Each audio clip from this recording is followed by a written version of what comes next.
In Washington, this is VOA News.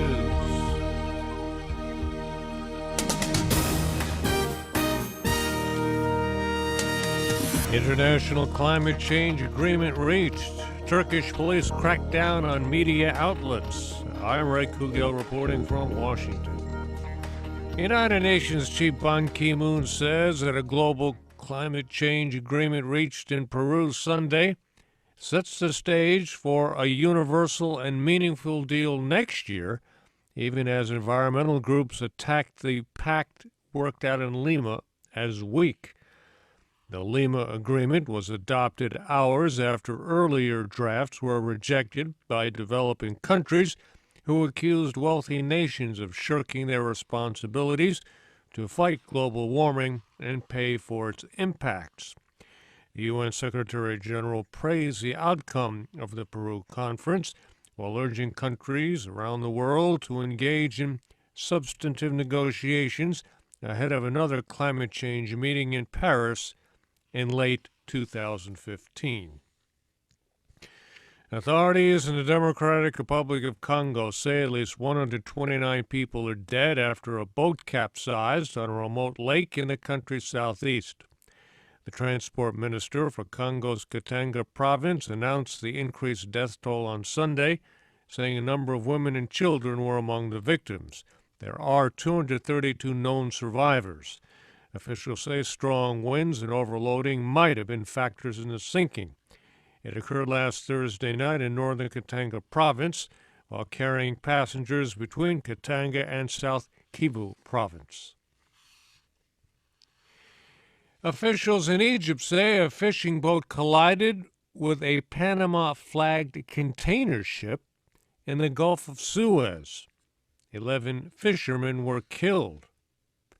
11 fishermen were pulled from the water on Sunday, and at least 18 men are still missing.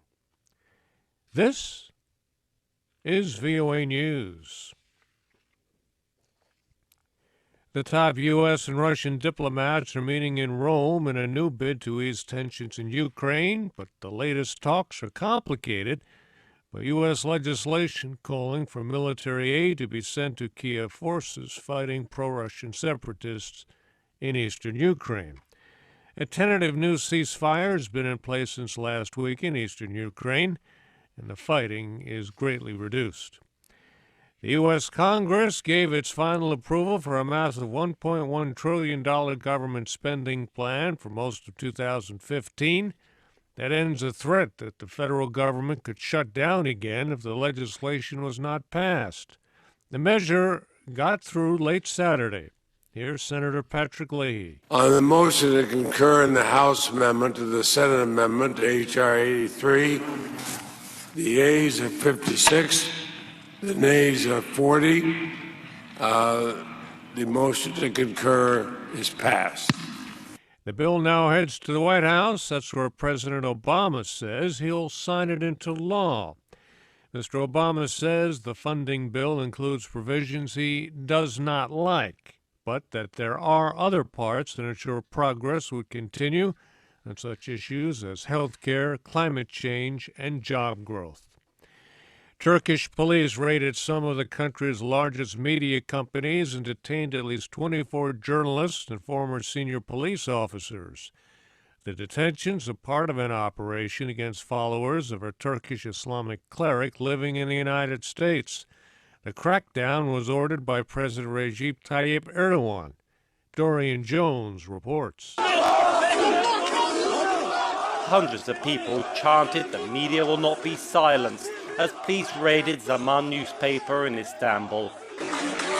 Staff clapped in support of the paper's chief executive, Ekrem Dumanlu, as he was taken away by police. Zalim zulmüyle yad edilir. He said that those who oppress the media and prevent freedom of expression will be remembered as tyrants. Similar raids were carried out against TV channel Samanyolu, and its senior officials and staff were detained. Those detained are accused of having close ties with the Turkish Islamic cleric Fethullah Gülen, who lives in self-imposed exile in the United States. Dorian Jones for VOA News, Istanbul. The European Union condemned the raids, saying they're incompatible with the freedom of media. The U.S. State Department also voiced concern, urging Turkey to make sure the operation does not violate its core values of media freedom and judicial independence. Japan's Prime Minister Shinzo Abe's ruling coalition won a landslide victory in lower house snap elections, despite a low voter turnout. Exit polls show the conservative Liberal Democratic Party and its junior partner winning more than 310 seats in the 475-member lower house. The mandate grants Mr. Abe 4 more years to implement difficult reforms. I'm Ray Kouguell in Washington. That's the latest world news from VOA.